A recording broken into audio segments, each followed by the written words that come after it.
excellent work. Now, it's proved to be a pretty key battleground for the Liberal Party in the election. Victoria, what exactly do you think really helped turn the tide for the Liberal Party there that they'll be pushing the state Labor government on? Look, I think there's absolutely no doubt that Australians heard a very sound economic plan for our future, a vision for a strong economy so that we can deliver the infrastructure, health education infrastructure that all Australians know, want and deserve. And I heard over and over again in Higgins that people felt that the tax agenda that Bill Shorten was proposing was really not one to help aspiring Australians. And in fact, someone locally rocked up to me and said, you know, I've always voted Labor, my family have always voted Labor. I come from a Greek background. We came to this country for a better life.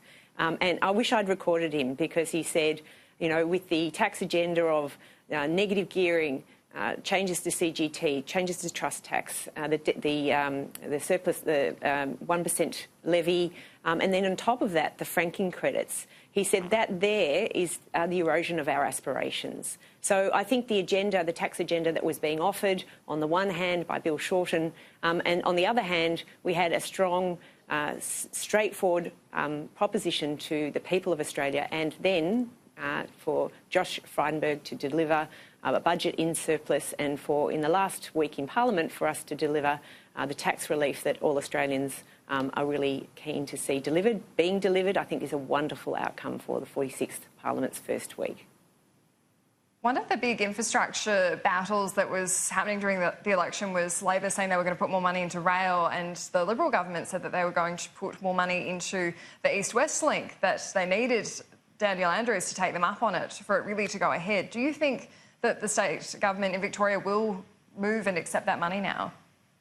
I think this is a very important time for government, state and federal, coming together to deliver for all Victorians and for Australians. And I know that locally we have a commitment to deliver removal of a very important and dangerous crossing at Glenferrie Road.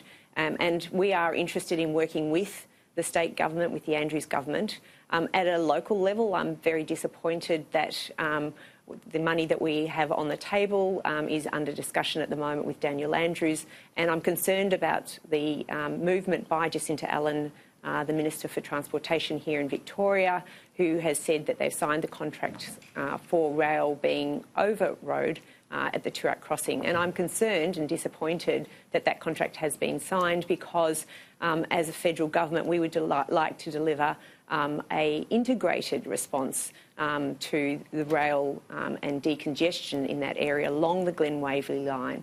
And we've made a commitment to a $10 million business case to look at the 4 intersections that have rail and road, starting from Burnley through Glenferrie Road, Turak Road in Taronga. And that $10 million business plan is to be a master plan to look at an optimal response that is going to help deliver good infrastructure into the area.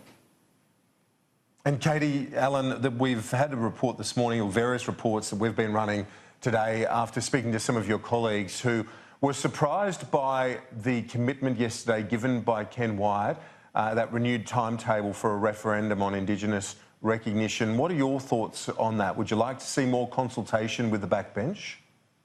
I think it's very important that Australia is now maturing as a country. And as Scott Morrison said in his maiden speech, or his first speech, and then his words were repeated recently at the opening of Parliament, that a strong country is a country that is at peace with its past. And I think there's a sense that we are moving forward as a country, but that we need to move forward in a very collaborative, engaged way. And I'm so thrilled by Minister Ken Wyatt really laying out at the National Press Club yesterday some, wonderful opportunities to move forward. We now have a new agency, National Indigenous Australians Agency, starting on July the 1st. It's wonderful to see bipartisan support with Linda Burney, and I think it's a very encouraging point in the history of Australia. But it's important that we get everyone moving together and that we are all moving in the same direction. That does take time, and when we move forward on consensus, we need to make sure that the Australian public is really engaged and listening, and that we're not politicising this. I think this is such a wonderful moment in our history to be able to move to an optimistic outcome and to move forward. And do you think the Prime Minister can use his, quite enormous political capital right now to help bring elements of your party, those that, some of those that we've spoken to this morning who are concerned about the prospect of a change to the Constitution? Well, we're a party that believes in independent thinking and freedom of speech, and we're a party that believes in listening to everyone's voices. So it's important that we hear those voices, that we hear them ventilated and aerated so that we can reflect the many aspects, the multi-faith, multi-faith,